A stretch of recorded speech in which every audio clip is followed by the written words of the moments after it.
lo que veía era que yo mezclaba el alcohol con las pastillas, con los ansiolíticos. Y entonces yo creía que yo el malestar que tenía era de la mezcla de esas dos sustancias, no de que yo era alcohólica. La cabeza mía era una bomba, estaba completamente loca. Yo de pequeña era una niña noble, una niña buena, una niña alegre y me convertí en un ogro. Con la autoestima por los suelos, me sentía muy mal conmigo misma, me sentía culpable de la relación con mi hija, con mi familia. ¿Cómo pasas de tomarte algo a acabar en el alcohol? Cuando tú estás bebiendo, tu mente está tan fuera de la realidad. Lo mismo ve en un momento que tú tienes un problema con el alcohol y a los 5 minutos piensa todo lo contrario. Dije de irme a un centro para demostrarle a mi familia y a mi marido que yo no estaba loca, que los locos eran ellos. A raíz de tu adicción hiciste un doctorado en psicología por la Universidad de Sevilla. Tú no eres adicto porque tú te evadas con los problemas con el alcohol.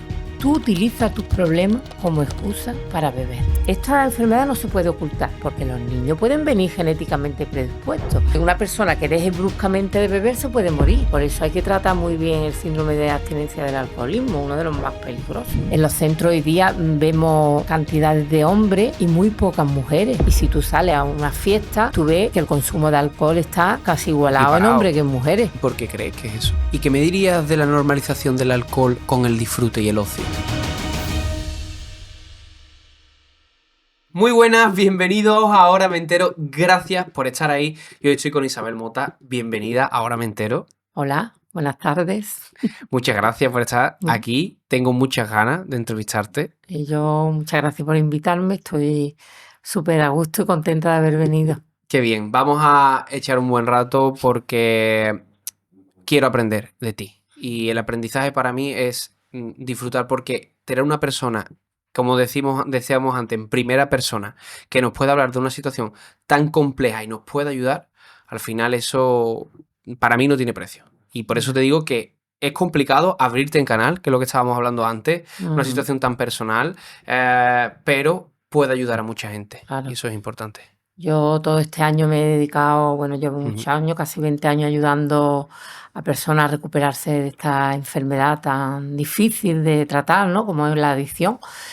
Pero sobre todo, bueno, lo viví hace 20 y tantos años en mis propias carnes, ¿no? Sufrí esta enfermedad y me traté, entonces pues estoy últimamente acostumbrada a hablar para ayudar, pero no de mí, ¿no? Claro.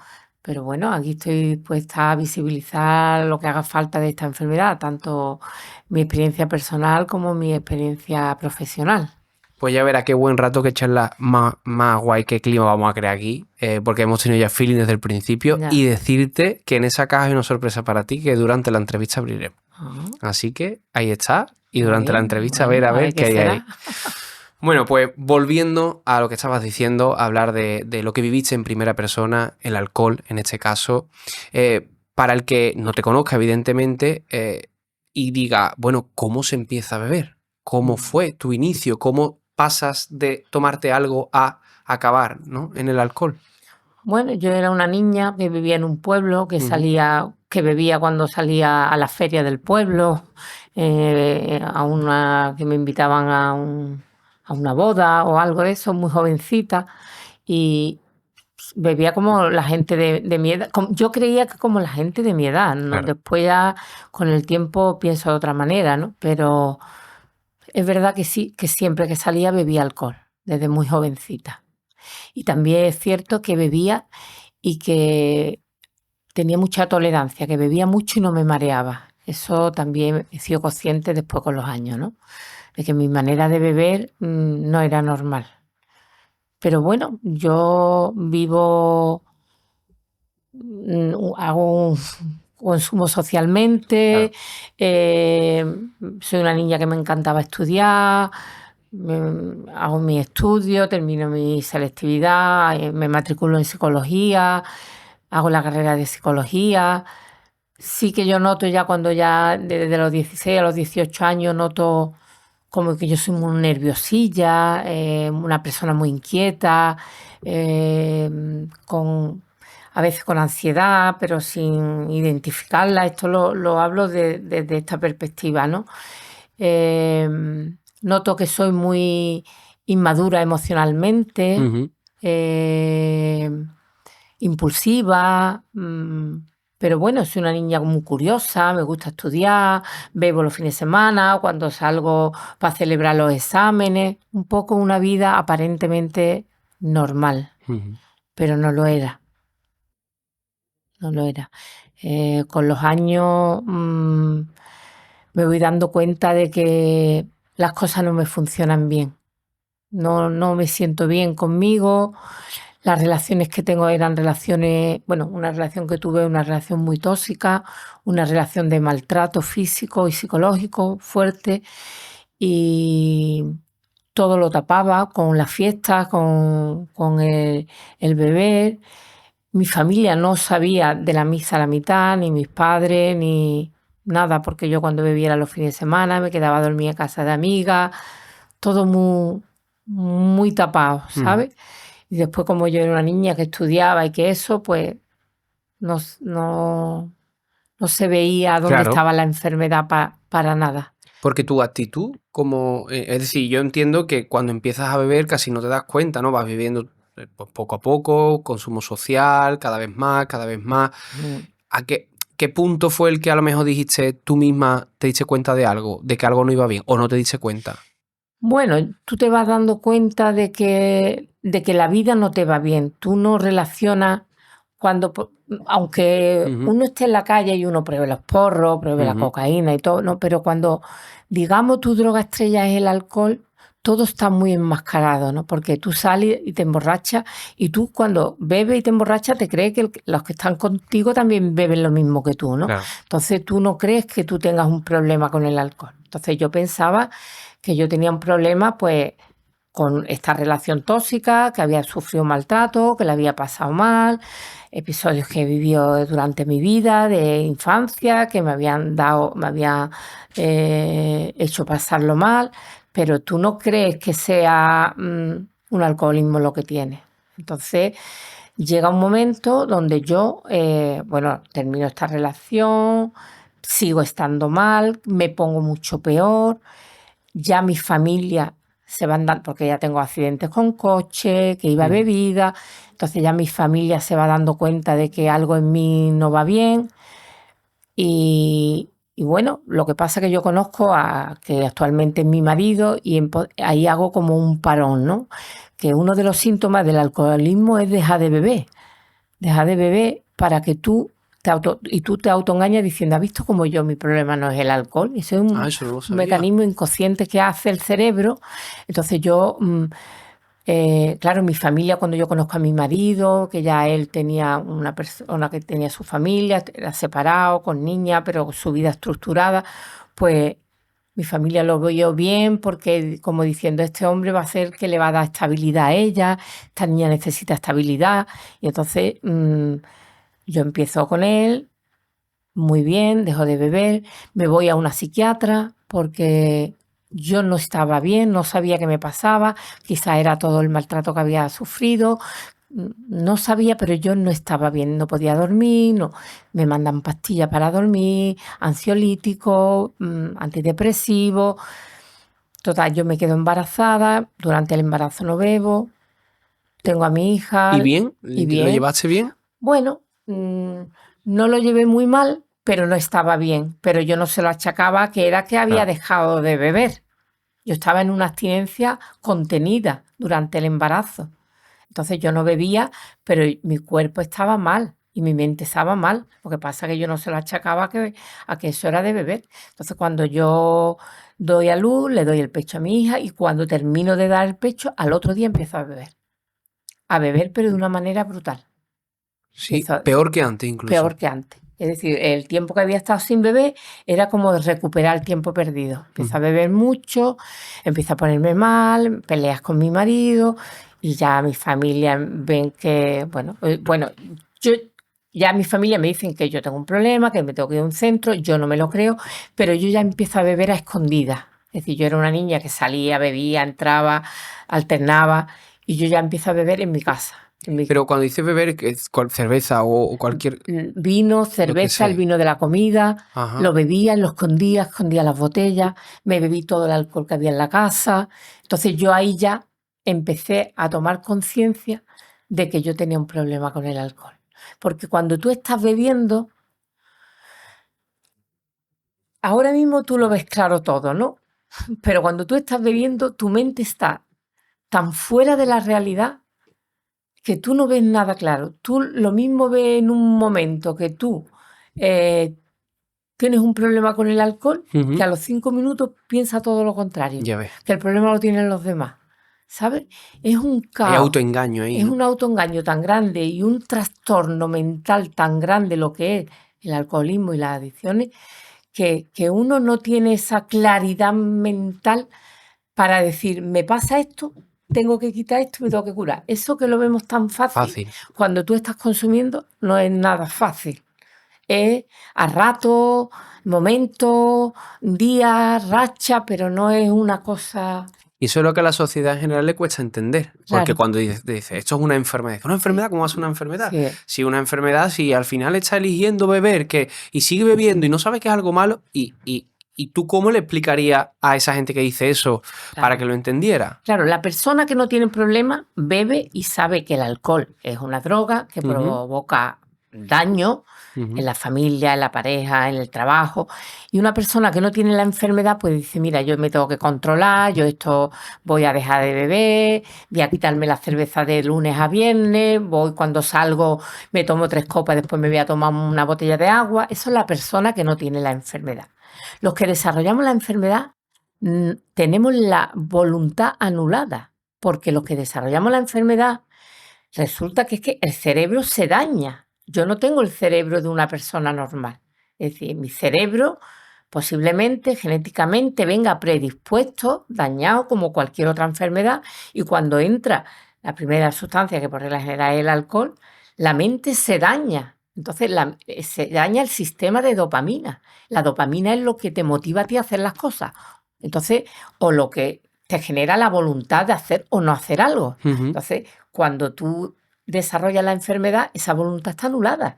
Es decir, tú no tienes voluntad para decir no bebo lo que otra persona tiene. Entonces, no es que yo sea menos fuerte, es que sencillamente mi cerebro está enfermo. Claro. Por eso la adicción es una enfermedad, no es por otra cosa. Entonces hay una predisposición genética y entiendo también que hay factores externos como también los sociales y el entorno, ¿no? Hombre, claro, sí. Influye. Claro, depende, primero, la edad con la que tú empiezas a consumir. No es lo mismo que tú empieces a beber alcohol con 25 años, que tu cerebro esté formado, Ujú. a que tú empieces a beber alcohol con 11 años, 12, que la mayoría de los adictos empezamos con esas edades donde el cerebro no está formado. Entonces, el factor de riesgo es mayor. También muchos factores de personalidad también están como un factor de riesgo en el desarrollo de la enfermedad, porque las personas que somos más. La impulsividad está en la base de los trastornos adictivos. La persona es impulsiva, que desde pequeño, que eres un niño muy inquieto, que eres un culo de mal asiento, ¿no? Que ahora mismo están todos, la mayoría, hay un sobrediagnóstico de déficit de Ujú, atención, el TDAH, ¿no? ujú. Pues eso está en la base de los trastornos adictivos, eso lo traemos en la personalidad de las personas que desarrollamos la enfermedad. Sí, hay una serie de factores. Después hay mucha droga en la calle, mucha accesibilidad a la droga, es decir, para conseguir droga no hace falta, Claro. tú tienes porro con 13 o 14 años, tú tienes cocaína con 15 o 16, entonces todo eso, un cúmulo de factores que hace que el cerebro eh, Pues ahora hablaremos enferme. de toda esa parte social de la normalización Ya, del alcohol, hasta qué ya, punto eso puede jugarnos malas pasadas sin darnos ya, cuenta. Pero ya. volviendo a tu proceso, a ese momento en el que estás consumiendo cada vez más alcohol, Mm. ¿en qué momento te das cuenta realmente o qué volumen de alcohol estuviste bebiendo para decir, "Buah, esto no puede Claro, ser"? ya al final no es que tú bebas mucho, Ujú. es que tú tienes un malestar tan grande que tienes Ya. que beber poco para quitarte ese malestar, poco, pero muy, muy seguido, Mm. ¿sabes? Porque tu cuerpo está mal. Entonces, no, Que dice, por lo no, mejor no es el atracón no el gran, atracón, que sino tú, un vino, ¿no? Luego exactamente, otro vino, ¿no? claro, claro, es quitarte el malestar que tiene tu cuerpo Porque ya, además es una sensación fisiológica real, ¿no? Porque el totalmente. alcohol te mata Te si mata. dejas de beber bruscamente. Totalmente. Es la única droga que el síndrome de Efectivamente. abstinencia del delirium tremens, el 20% de las personas pues que dejan de beber pueden desarrollar un delirium tremens y pueden morir de ¿Y eso eso. qué es lo que provoca? Eso provoca como, bueno, el hígado se le intoxica la mente y es como convulsiones, delirio, es como un trastorno psicótico con delirio. Fíjate, y eso, por Sí. ejemplo, otras drogas no lo producen, sino sí lo No, producen el alcohol. el Es decir, alcohol. es que necesitas Sí, el alcohol sí, para poder seguir totalmente. Es viviendo. decir, que una persona que deje bruscamente de beber se puede morir. Por eso hay que tratar muy bien el síndrome de abstinencia del alcoholismo, uno de los más Ujú. peligrosos. Ahora hablaremos Sí, cómo fue tu claro, rehabilitación claro. y volviendo a esa parte de que te das cuenta de que no, esto no puede seguir siendo así, tienes que cambiar. Claro, yo ya cuando ya mi niña es pequeñita, tiene Ujú. un par de años, ahí voy haciendo cosas, bueno, dejo a mi niña a veces sola en la casa, la dejo con mi marido, veo que ya tengo que beber, me autoengaño diciendo, no, yo no tengo problemas, y ahí me tiro unos años que sí que no, mi familia encima, mi marido, pero yo no llegaba a reconocer nada. Entonces hasta que llega un momento que yo estaba loca. Yo entre el alcohol, las pastillas que tomaba, cuando salía a la calle, si me invitaban a una raya, si me invitaban a un porro, que no me Es decir, gustaba ni nada, pero hubo más consumo de sustancias, ¿no? entiende, pues la cabeza mía era una bomba, yo estaba completamente loca. Entonces yo dije de irme a un centro para demostrarle a mi familia y a mi marido que yo no estaba loca, que los locos eran ellos. Yo me veo, Fíjate, digo, yo me voy a un centro. que además psicóloga, Yo tú psicóloga, encima tenías como sí. una base de Sí, decir, además yo, yo soy claro, psicóloga. porque yo leía en esos periodos de momentos donde yo decía, pues a lo mejor el alcohol me está afectando, pero yo no porque yo fuera alcohólica, porque el Claro. alcohólico lo veía yo como algo que me daba vergüenza. Entonces yo lo que veía era que yo mezclaba el alcohol con las pastillas, con los ansiolíticos. Y entonces yo creía que yo el malestar que tenía era de la mezcla de esas dos sustancias, no de que yo era alcohólica. ¿Entiendes? Entonces yo leía en los libros de psicología de aquella época, hace veintitantos años, y ponía en los libros, en los manuales de psicología, ponía cómo enseñar a beber al alcohólico moderadamente. No ponía que la abstinencia tenía que ser estable y de ningún tipo de sustancia, en los manuales de psicología. Fíjate. Entonces yo intentaba leer, intentaba aprender para yo controlar eso, pero claro, no lo conseguía. Iba a psicóloga, iba a amigas mías, iba a psiquiatra, pero que va, a mí lo que me mandaban eran más pastillas, porque con esta enfermedad y sobre todo, lo comentábamos antes, hay muy malos diagnósticos. Es decir, cuando la persona llega a un centro, eh, mm, ha perdido muchos años de su vida, diagnosticado de TDAH, trastorno de ansiedad, trastorno depresivo, violencia de género en la mujer, de todo. Y cuando te das cuenta, lo que hay enmascarada es una adicción. Una adicción que tiene unas consecuencias, que es que tú no sabes poner límite en una relación, que tú no sabes elegir a una persona correcta en una relación, que tú, si tienes un estado de ánimo bajo, tú no te vas a hacer un deporte, tú te hinchas de benzodiazepinas, si no puedes dormir por todo esto. Entonces se Sí. hace una mezcla y entonces, claro, tú vas a los profesionales y hay falsos diagnósticos. Trastorno bipolar, TDAH, trastorno depresivo. Y entonces yo perdí mucho tiempo de mi vida siendo psicóloga, Claro. diagnosticada de trastorno depresivo, trastorno de ansiedad, había sufrido maltrato, y yo lo que tenía era una adicción y sobre todo un alcoholismo severo. Y entonces, ¿cómo fue entrar en ese centro? Tú entras en el centro diciendo, bueno, voy a entrar aquí, Claro, como has dicho, ¿no? Para que mi claro. familia se dé cuenta que Y esto... yo le dije a mi marido, yo voy a ir para que vean que no estoy loca. Mi marido bueno, me apoyó en todo el tratamiento, me llevó al centro de Ujú. Barcelona, Instituto Hipócrates, que entonces era Mare Nostrum, estaba en La Garriga. Y nada, cuando yo llegué allí, pues tuve la gran suerte de dar con, para mí, una eminencia en la adicción en España, que era el doctor Ángel Rubio. Y, y nada, y me dijo que me relajara, que yo estaba enferma, porque yo llegué con mucho miedo, la cabeza muy mal, muy poca esperanza de ponerme bien, una mezcla Perdida, ¿no? perdida. Además, el doctor cuando me vio decía que mi mente era un enjambre, que había visto mentes mal, pero como la mía, ¿no?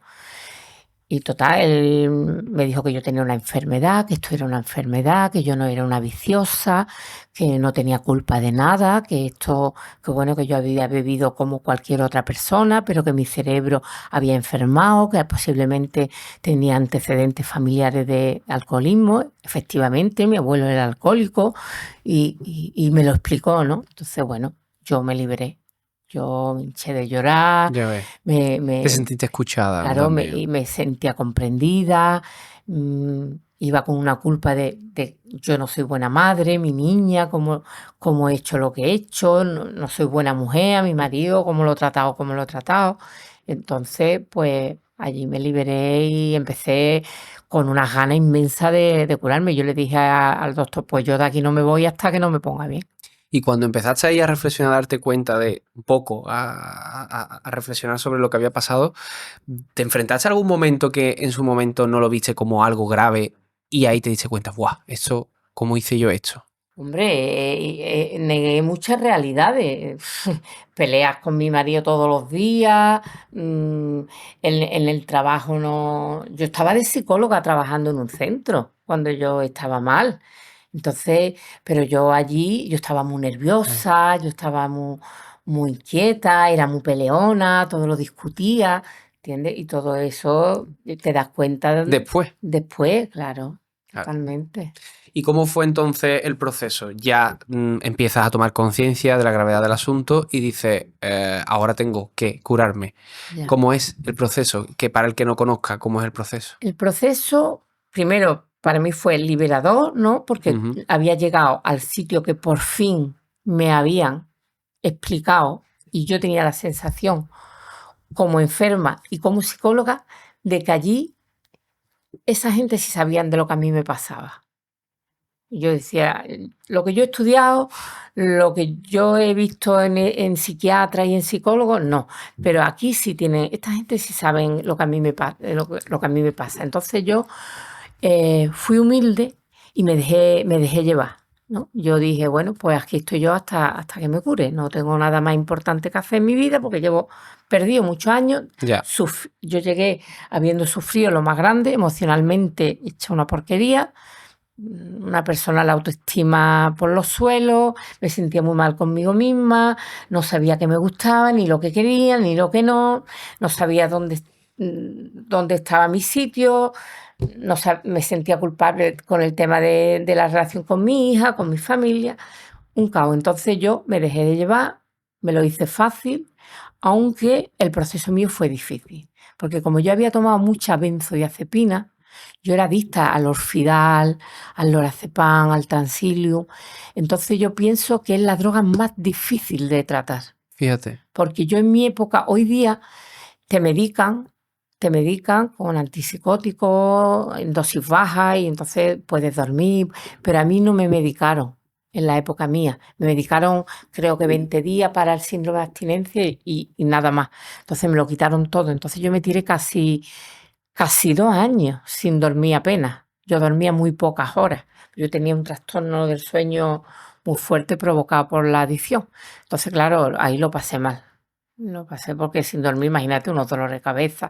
Pero lo que era a nivel terapéutico, a mí las terapias me encantaban, aprendía muchísimo. Estuve un año muy bloqueada, la mente no podía soltar todo lo que yo llevaba, ni podía ponerle nombre a las cosas que sentía. Me costó Ya ves. mucho de abrirme En en ese el aspecto. proceso, sí. Y tú en ese momento, ¿qué necesitabas? No sé, ¿hay algo que dijera, buah, en ese momento necesitaba una llamada, un abrazo, no sé, algo que tú, que Yo, recuerdas? yo lo que necesitaba era mi grupo de Fíjate, terapia. Sí. A mí venía mi familia, me gustaba, venía mi marido, venía mi hija, pero yo, por encima de eso, lo que necesitaba, lo que a mí me ponía bien era el grupo de terapia. sentirte entendida. Entendida. Mis compañeros, me quedé a vivir, estaba con Pepe Sí, en nuestro Barcelona Pepe. y, Nos quedamos a vivir allí 1 año y medio, casi 2, y yo allí era feliz, en aquel entorno, fuera de mi entorno, haciendo todos los días, iba a correr, mi terapia, mis grupos. No necesitaba mucho más. Me había liberado, había descubierto una vida que yo Ya ves. era la que he querido siempre, pero que no sabía por qué no lo podía conseguir. Ya. Y era por mi enfermedad. Y decías que fue complicado el alcohol, también las benzodiazepinas, pero me dijiste antes que había alguna sustancia que también consumiste. Esa no Sí. hubo que... es decir, No, porque yo- no generaron tanta dependencia, No, ¿no? porque yo las probaba de fiesta, Ajá. No era y como el no alcohol. tenía esa dependencia de Ujú. como otras personas que Claro. sí, pero yo las probaba cuando estaba de fiesta, estaba de copa, pues Claro. probaba lo que me daban, Ya. ¿sabes? Pero no generé esa necesidad. Cuando llegué al centro solo tomaba alcohol y Y pastillas. benzodiazepina. Sí. ¿Y cuánto tiempo estuviste? En el centro estuve casi 2 años. ¿Pero todos los días allí viviendo? Sí. Buah, Sí. 2 años. ¿Y tuviste algún momento complicado de decir, tiro la toalla? ¿O ya No, una vez que entraste no, en yo de carril? tirar no. Lo pasé muy mal en el momento de la reinserción. Ajá. Date cuenta que era como si mi mente tenía ahora que... Yo era psicóloga, pero yo había olvidado todo. Era como si me tenía que reciclar completamente. Ujú. Entonces ahí pasé un poco de miedo a lo que es la reinserción profesional. Porque claro, yo tenía que trabajar Claro. de psicóloga, no podía trabajar de otra cosa. Y para trabajar de psicóloga, pues tuve que hacer un máster de psicología clínica, que lo hice en Barcelona. Hice el máster de adicciones, que lo hice en la Universidad de Barcelona. Todo eso lo hice para poder empezar a trabajar, que fue cuando ya el doctor de Barcelona nos propone a Pepe y a mí montar el centro en Sevilla, porque en Andalucía no había nada de la línea de tratamiento de ellos. Pues ahora vamos a hablar de cómo fue empezar ese proyecto, porque me parece súper interesante cómo transformaste, ¿no? tu situación tan complicada para poder, desde tu aprendizaje y tu conocimiento, poder ayudar a los demás. Me Ya. parece eso increíble. Ya. Pero tú, como has dicho, lo más complicado fue insertarte de nuevo en la sociedad. Sí. ¿Cómo recuerdas ese reencuentro con tu familia, con tu entorno, volver a la vida real después de esos 2 Ya. años de internamiento? Pues bueno, fue muy bonito, iba con mucha ganas, mucha ilusión, ya Con tu ves, hija, volver con ¿no? mi hija, las hijas de mi marido que Ujú. eran como hijas mías, mi marido, mi familia, mis padres, mis hermanos. Estaba loca de contenta, y además de verme yo con la autoestima de la persona que yo me había convertido, de lo bien que estaba. Yo valoraba muchísimo la nueva vida, porque es como nacer de nuevo, ¿no? Entonces yo estaba feliz. Dentro del malestar que me suponía con esta enfermedad, que 2 años no es nada, entonces con 2 años enfrentarte a la nueva vida que tú tenías antes, pues es complicado y se pasa mal, el primer año se pasa mal, pero bueno, yo hice siempre lo que me dijeron, de la manera que me lo hice fácil, y yo vine a Ronda, hacía terapia también todos los días, iba a Barcelona, me reciclaba una vez al mes. Al principio iba cada 15 días, después iba una vez al mes, después iba... Y así estuve hasta los 5 años de recuperación. Y cuando ya hice los 2 másteres que duraron 2 años, pues montamos el centro de Sevilla y ya fue Todo rodado. todo rodado. Y durante esos 5 años, ¿tuviste algún momento de decir, no me voy a curar de esta enfermedad? No, nunca, Fíjate. nunca. Yo tuve momentos difíciles, pero yo sabía que yo la vida de antes no la quería. Lo que pasa es que no sabía qué me pasaba ni cómo hacerlo, ¿no? Por eso yo, cuando me has dicho tú de hablar contigo, a mí visibilizar estas enfermedades que hay en los centros hoy día, vemos cantidades de hombres y muy pocas mujeres. Y si tú sales a una feria o tú sales a una fiesta, tú ves que el consumo de alcohol está casi igualado en Equiparado. hombres que en mujeres. Totalmente. Sin embargo, la cantidad de mujeres que llegan a los centros no es nada. De 100 hombres que llegan 8 mujeres. ¿Y por qué crees que es eso? Claro, porque las mujeres estamos enmascaradas con otros diagnósticos.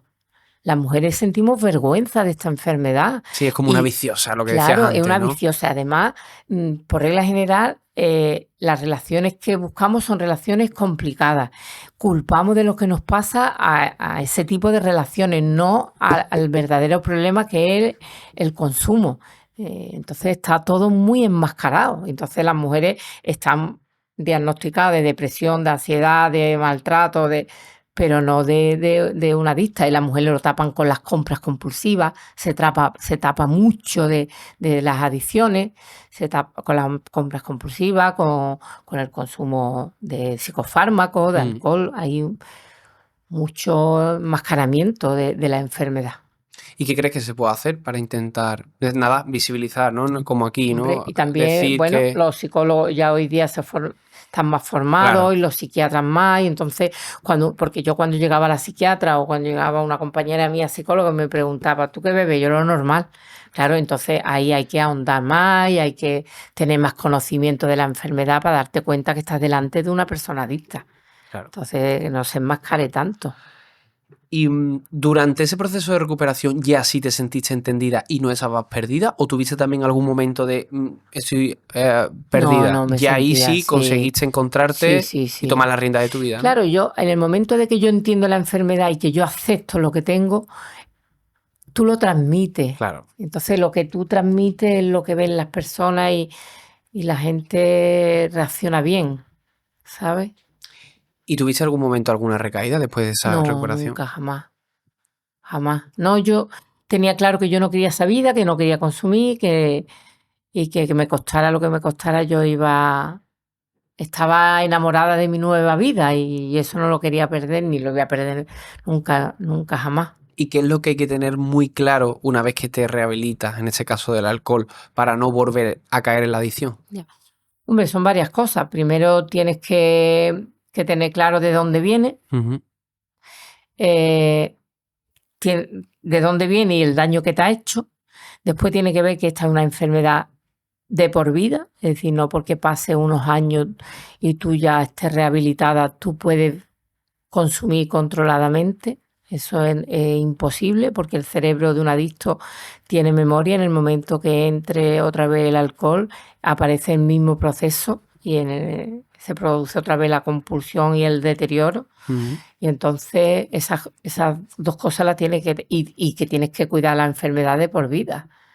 Es decir, yo vivo completamente normal, ¿no? Pero yo mi enfermedad sé que la tengo y la cuido Ujú. con no me puedo permitir estar mal mucho tiempo, tengo que vivir las cosas de otra manera, tengo que hacer mi deporte, yo hago mis cosas para cuidar mi enfermedad. Y no se puede tomar ni una gota de alcohol. Nunca, jamás.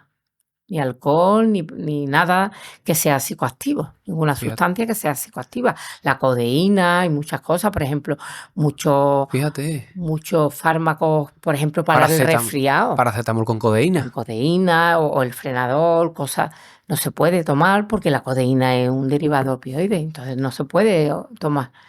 Y muchos jarabes llevan alcohol, tampoco se puede tomar. Las benzodiazepinas, relajantes musculares que lo llevan, tampoco podemos. Es como darle un botón. Claro, es darle un botón. ¿Y es cierto que tampoco se puede beber cerveza sin alcohol? Hombre, la cerveza sin alcohol lleva algo de alcohol, no llega a 1 grado, pero lleva 0, y pico. Ujú. No se debe. Y además es un estímulo asociado al Asociado. consumo. Entonces, en la enfermedad de adicción, hay una parte del cerebro que está dañada, que es la amígdala. Y Ajá. la amígdala funciona por estímulos condicionados. Es una parte que tenemos nosotros, los seres humanos en el cerebro, que se condiciona a estímulos. Entonces nosotros en el alcoholismo, a nosotros nos puede dar más ganas de beber una cosa que está asociada al alcohol que el propio alcohol. Es como cuando el experimento esto de la Ujú. campana de Pavlov, cuando tú le Sí, con pones el perro, ¿no? el perro, la comida y la campana. Entonces el perro sabe cuando suena la campana, saliva porque viene la comida. Tiene asociada la campana a la comida. Claro. Pues en el cerebro de un adicto pasa exactamente igual. Hay una asociación de estímulos. Entonces los estímulos que están asociados al Mm, alcohol dan a veces más ganas de beber que el propio alcohol. Entonces con los estímulos hay que tener mucho cuidado, sobre todo en el interesante. proceso de recuperación. ¿Y te has dado cuenta de personas que en tu trabajo que después de muchísimos años han recaído simplemente por empezar a tomarse algo? Sí, Sí, ¿verdad? claro. Hombre, la persona que empieza a tomarse algo ya está recaída psicológicamente antes, ¿sabes?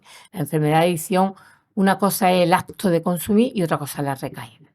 La Ajá. recaída viene Vale, antes que el acto de consumir. La vale. persona cuando consume es un proceso ya que que ya da igual un día que otro, ¿sabes? Pero hay personas, el proceso de recaída sí es un proceso donde la mente de un adicto es una mente enferma.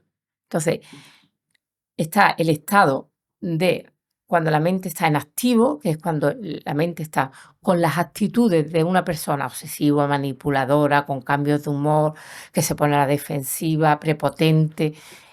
Esa persona que tiene esos síntomas es una mente que está en activo. En la adicción quiere decir que está preparada para tomar.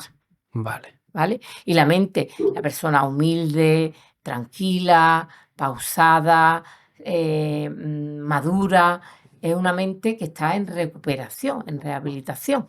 Entonces, claro, cuando una mente es prepotente, impulsiva, manipuladora, todo tiene cambios de humor, esa mente está en proceso de recaída. Ya. Tomará tarde más o tarde menos. Por eso la gente, cuando tú ves a un adicto y le preguntas, y te dice, bueno, pues yo estoy recuperada, la gente en el fondo piensa, este ya mismo está otra vez, la cabra tira al monte. Pero es porque estos procesos de recaída no se trabajan. Ya. Entonces, al final está la droga esperando. El cerebro tiene memoria y siempre va a buscar la droga de un Fíjate. adicto, lleve los años que lleve. Por eso la gente recae con 10, con 15 años. Tú dices, bueno, como una persona con tantos años y tan claro que ha tenido y lo bien que está, ¿por qué recae con 10, 15 años? Yo me acuerdo, yo estaba en un grupo de terapia, cuando yo me rehabilité, ya vine a Ronda, yo estaba en un grupo de terapia y recayeron muchísimo, pero porque con muchos años. ¿Por qué? Porque no hacía un proceso de recuperación como tenía que ser.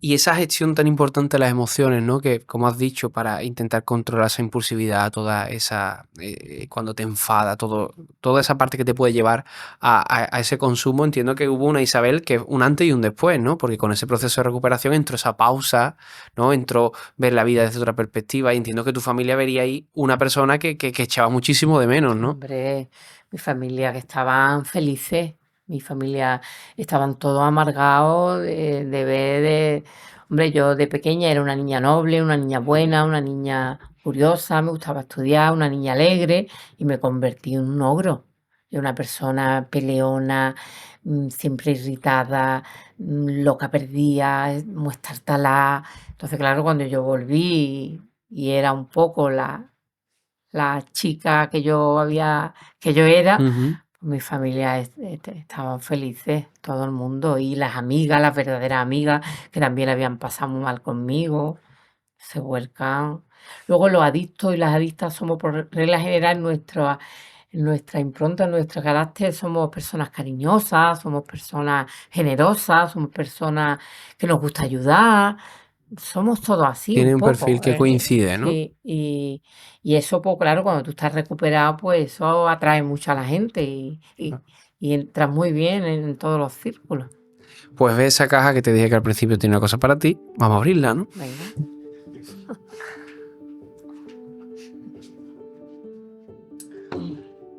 Toda tuya. Oh, ¿Quiénes son? los quiero mucho a todos. Pues mira, el principal es mi querido amigo contrafuerte de mis labores diarias, que es Pepe, Pepe el marismeño. Que estuvo aquí, además en Estuvo dos aquí. ocasiones, hablando también de su adicción. Sí. Pepe, bueno, para mí es una de las personas más importantes en mi vida. Yo, desde que nos conocimos en el centro, que él se creía que yo era la enfermera, pues la verdad que empezamos una trayectoria de ayudar a los demás. Somos súper distintos los dos, súper distintos, pero nos llevamos a la perfección. Nos queremos muchísimo, nos respetamos muchísimo. Yo lo adoro, yo a Pepe lo adoro, lo quiero como algo más que mi familia y no sé qué más decir, la verdad. Bueno, pues tenemos aquí otra cosita para ti. Que gracias a ti estamos aquí todos. Así que un besito muy grande. Somos Galeno Sevilla. Desde Galeno Málaga no hace falta que te digamos lo que significas para nosotros. Bueno, solo quedo yo y desde aquí, desde la playa, mira, bañadito de la playa, sabes que es lo que más me gusta. Decirte, Isa, que te admiro como profesional, como psicóloga clínica, como terapeuta, te admiro, eres la número uno. Y como persona no te admiro, te quiero, ¿vale? Sabes que para mí eres muy importante, que sin ti esto no sería posible. Y bueno, ya son 20 años de Instituto Galeno, que se dice muy pronto. Así que espero que te haya gustado la sorpresa, que tienes a todos tus niños locos de contento. Ay, qué bonito. Pero Madre mía. me emociona a mí también porque, joder, salir de algo tan complejo, seguir creciendo como persona, como profesional, usar tus conocimientos y tu experiencia para ayudar a los demás. Y encima que haya personas así que te den las gracias. Ya. Pero la verdad que yo en mi trabajo soy muy estricta, porque claro, quiero que todo el mundo haga el tratamiento igual que lo hice yo, porque eso es lo que te da la garantía de que, no de que te recupere para unos años, sino para que te recupere para el resto de tu vida. Entonces yo soy muy estricta y muy dura, y entonces un poco me temen todo, ¿sabes? Pero a la vez siempre soy cariñosa con ellos y los entiendo muy bien, me vuelco mucho con ellos. Entonces tengo esas dos partes, y la verdad que bueno, me siento muy querida por todos los de mi equipo, por todos los pacientes, y muy satisfecha de este trabajo. De hecho, yo me puse a estudiar una investigación que hice, y lo hice, que eso no se le ocurre nada de hacerlo con una edad ya, y me puse a investigar cosas de las adicciones que no se estudiaban, y yo digo, yo tengo que saber esto, ¿por qué, no? Que lo mío con la adicción ha sido no parar, ¿sabes? A raíz de tu adicción hiciste un doctorado en Eso psicología es, por la eso es, Universidad de eso es. Sevilla. Y ahí era porque yo veía muchas personas que venían diagnosticadas de trastorno de personalidad. Es verdad que existe una patología dual, es verdad que en adicción existe patología dual, es un síntoma adictivo con una psicopatología como es otro tipo de trastorno, y hoy día está demostrado. Lo que pasa es que todavía falta más cosas que hacer, pero está la patología dual. Pero también es verdad que hay muchos falsos diagnósticos de trastornos de personalidad y trastornos que la persona, una vez que hace un tratamiento de adicciones, la persona no tiene ningún tipo de trastorno, porque yo estaba diagnosticada de muchos trastornos y no tengo ninguno, ¿sabes? Entonces yo ahí empecé a hacer un doctorado que la hice con mucha ilusión, una investigación de los trastornos de personalidad en personas adictas. Hice un estudio longitudinal de 2 o 3 años y fue muy bonito. Joder. Sí. Y una duda que me surge de que muchas veces dicen que también que los problemas se enmascaran con el alcohol. ¿Eso entonces es un falso mito? Que cuando tú tienes un problema te vades en el alcohol y por eso acabas siendo, en ese caso, eres adicto al alcohol. Tú no eres adicto porque tú te vadas con los problemas con el alcohol. No. Tú utilizas tus problemas como excusa para beber, Vale. que es otra cosa. Es decir, la persona, el que tiene problemas y no tiene la enfermedad, Ya. tiene un problema, se va a correr, se pone a hablar con un psicólogo o a hacer llora. o llora, o habla con un íntimo amigo. La persona que es alcohólica, lo que pasa es que el alcoholismo es una enfermedad silenciosa. No tiene un silencio clínico de muchos años, donde tú haces una vida aparentemente normal. Luego van apareciendo rasgos en tu actitud y en tus comportamientos, y nadie se lo achaca a lo que consume, porque todo el mundo bebe o porque todo el mundo prueba algún tipo de sustancia.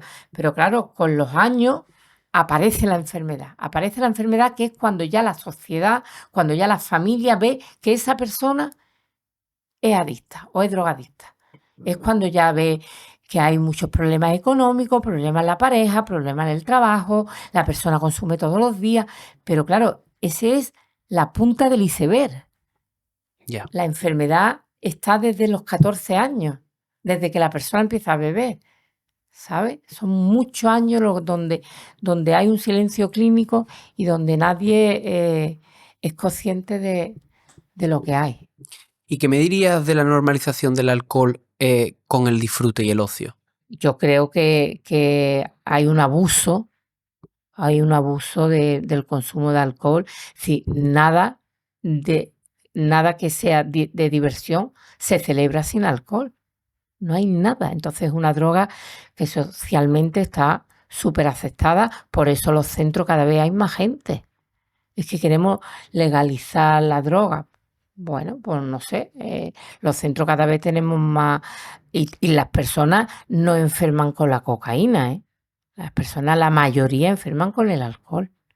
Después de ahí prueban la cocaína, prueban otras drogas, ¿no? La mefedrona, fentanilo, pero lo primero que tú pruebas es el alcohol.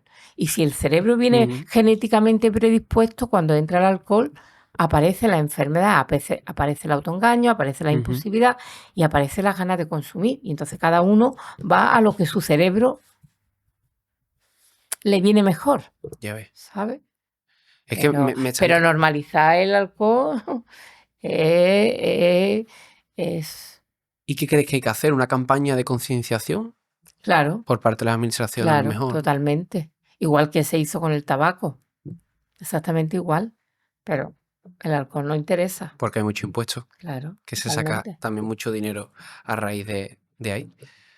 Pero al final, totalmente. yo lo que veo es que está muy normalizado el hecho de beber, pero hay mucho tabú en reconocer que tienes un problema con el alcohol. Bueno, Fíjate. claro, el alcoholismo se ve con una persona depravada, sin moral, sin voluntad, sin nada, cuando todo el mundo bebe. Todo el mundo Es bebe. fuerte eso, Es ¿eh? muy fuerte. Que, que, Claro. que Bueno, y todo el mundo dice que el alcoholismo es una enfermedad. Lo dicen, pero no lo sienten, no lo entienden, no lo admiten, no lo aceptan.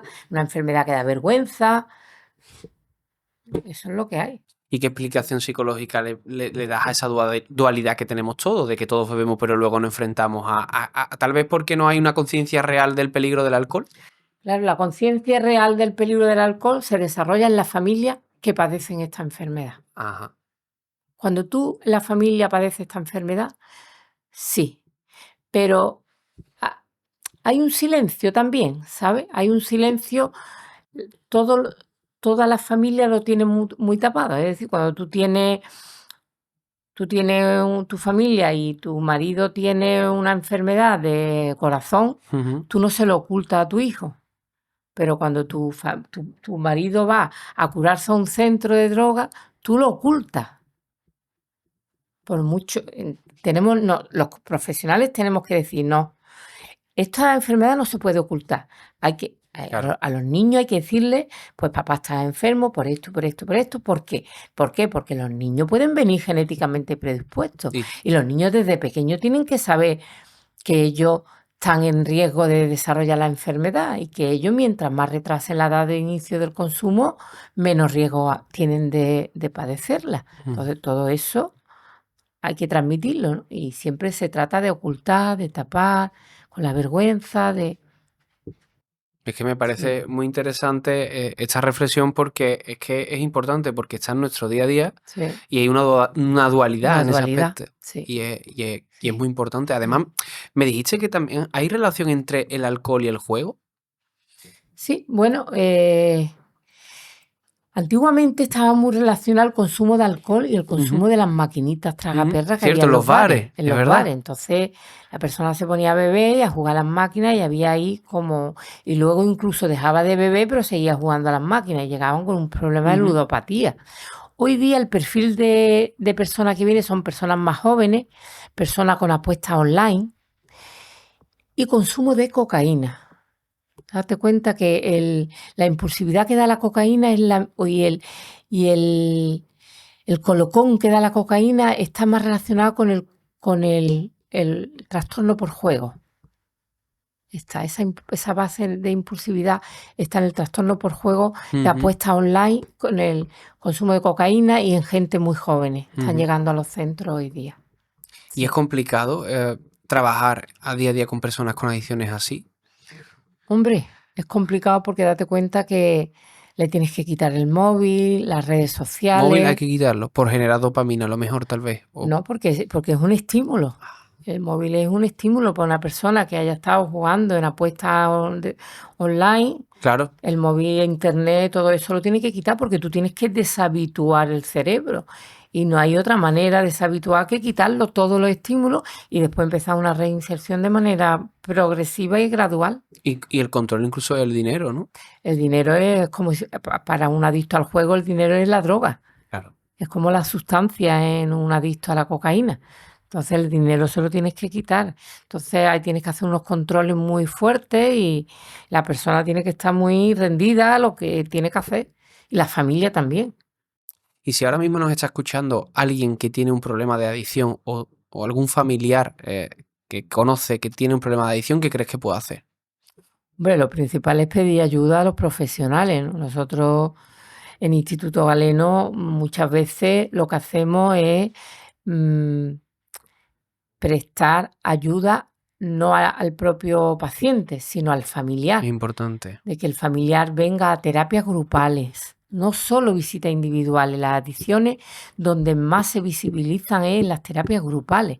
Entonces los familiares cuando vienen a la terapia grupal se relajan porque ven que no son bichos raros, que no le pasa a ellos solos y que lo que le pasa a ellos, que ellos tienen tan tapados y están tan autoengañados, le pasa a muchas personas. Entonces eso ya Es una les liberación. relaja, las libera, ¿sabes?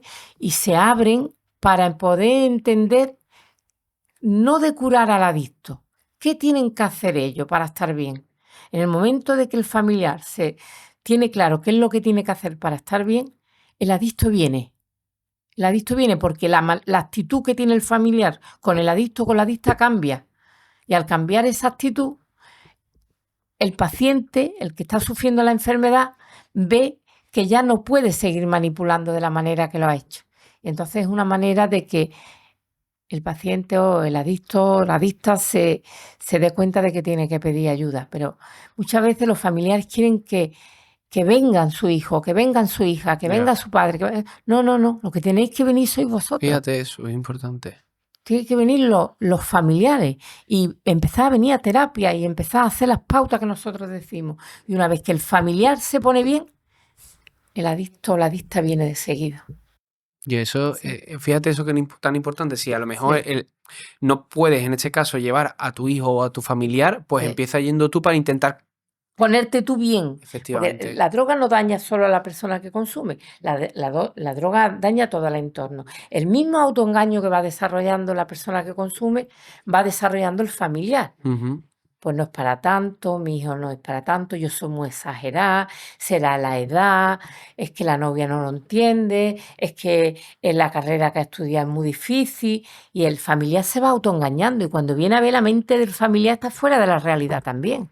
Tiene una codependencia, una coadicción. Y Fíjate. entonces el familiar actúa de una manera completamente sin sentido común. Entonces no le puede ayudar. De esa manera es imposible. Entonces entran tanto el paciente como el familiar en el mismo autoengaño. Entonces es un ambiente totalmente tóxico y totalmente contraproducente para una rehabilitación. Entonces el adicto no quiere, el familiar pide ayuda, el familiar empieza a rehabilitarse y empieza a cambiar ese autoengaño y esas actitudes dañadas por el consumo de él y empieza a trabajarse esa obsesión que tiene por el adicto o la adicta y empieza a centrarse en él.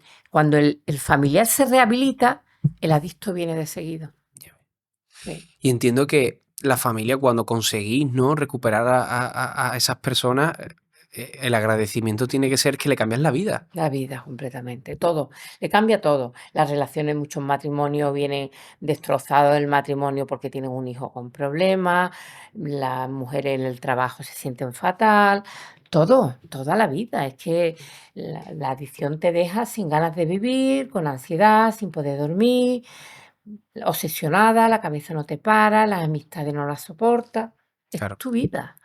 El tratamiento de una adicción no es dejar de consumir, es una escuela de vida, te enseña a vivir de otra manera. Y diciendo eso de que te enseña a vivir de otra manera, ¿qué es lo que más te ha enseñado a ti la adicción?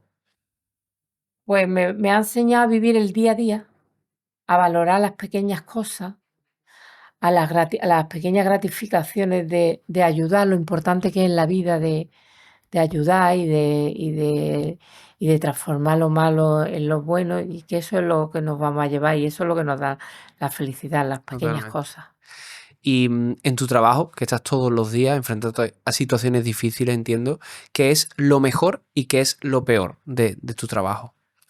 Hombre, lo mejor es cuando una persona llega con una vida destrozada, con una familia que no hay por dónde coger, con una mente totalmente fuera de la realidad, trastornada, y cuando tú ves a esa persona con una vida estable, una vida hecha, transmitiendo bienestar, entonces la satisfacción es enorme.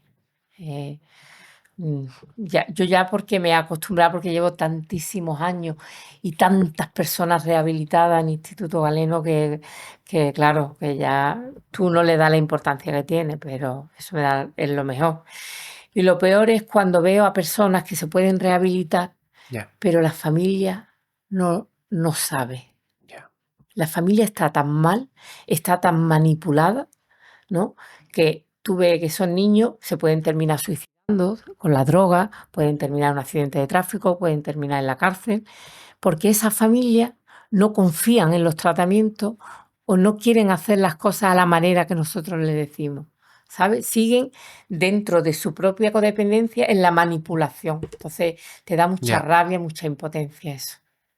Sí. Y si tuvieras a esa Isabel, ¿no? Que en ese momento estaba perdida, en bucle, que no se encontraba consigo misma, imagínatela frente tuya, ¿tú qué le dirías? Pues yo le daba las gracias, ¿sabes? Fíjate. Le daba las gracias porque gracias a esa Isabel que estaba de aquella manera tan mal, soy la persona que soy ahora mismo y estoy súper orgullosa de mí, De todo lo conseguido. totalmente. ¿Y tu familia? ¿Qué piensas si piensas en ello ahora mismo? Y mi familia también, darle las gracias por todo el apoyo que me han transmitido en todos los momentos tan difíciles que he vivido. A mi marido, que ha sido un apoyo brutal y que me ha apoyado tanto, que ha tenido tanta psicología, tanta paciencia conmigo, a mis niñas, mis padres, mis hermanos, a todos. Y ya para terminar, no sé si tienes algo más que añadir, algo que digamos, que por cierto, Instituto Galeno lo vamos a poner en la descripción del vídeo por si queréis Ya hemos- información en la web. No sé si te ha quedado algo en el He tintero. hablado yo ya creo que mucho, ya no sé si... ¿Te has sentido a gusto? Sí, está súper a ¿Sí? gusto, la verdad. Está muy Qué bien. bien, sí, sí. Y ya la última frase, Hombre, aunque al principio una tiene muchas cosas que decir, Claro. no sé si se me ha quedado cosa en el ahora mismo tintero, pero bueno, no recuerdas nada, ¿no? ahora mismo no recuerdo Como siempre nada. decimos aquí, plena libertad para decir lo que sea, Claro. así que de momento no queda Claro. en el tintero. Si queréis que Isabel vuelva, pues simplemente comentario diciendo, Isabel, vuelve, que quiero saber más. Pues Ya. Isabel volverá y lo que se nos haya quedado en el tintero lo responderá. Totalmente. Darte las gracias por abrirte, que sé que no lo has hecho. No es primera vez. habitual abrirte. Entonces, hablar de ti también, eso no es algo sencillo y eso te lo agradezco Pues muchísimo. nada, gracias a vosotros por darme la posibilidad de estar aquí y nada, y aquí me tenéis. Y ya la última, aunque me la has respondido ahora un poco, pero bueno, yo te la voy a hacer, que es la última pregunta que le hacemos a todos nuestros invitados. Y es, ¿qué consideras que es la felicidad? Uf. Bueno, es una actitud, ¿no? La felicidad es una actitud que tú tienes en la vida, en la manera de vivir las cosas que tienes, en las prioridades que tú tienes en la vida. Pienso que es eso, sobre todo. Pues muchísimas gracias por esta gran entrevista y aquí nos Bueno. tiene también para lo que necesites. Venga. Y a vosotros, ¿qué os ha parecido? Como siempre os digo, escribidnos un comentario, darle a me gusta, compartir, suscribiros, que eso nos ayuda y vosotros sois los que estáis haciendo grande este proyecto y sin vosotros pues no estaríamos donde estamos. Así que daros las gracias y como siempre decimos, si tenéis un testimonio de superación o un trabajo interesante, algo en definitiva de lo que podamos aprender, escríbanos un correo a info@lutierproducciones.com o un WhatsApp al 621 681 044 y gracias por estar ahí.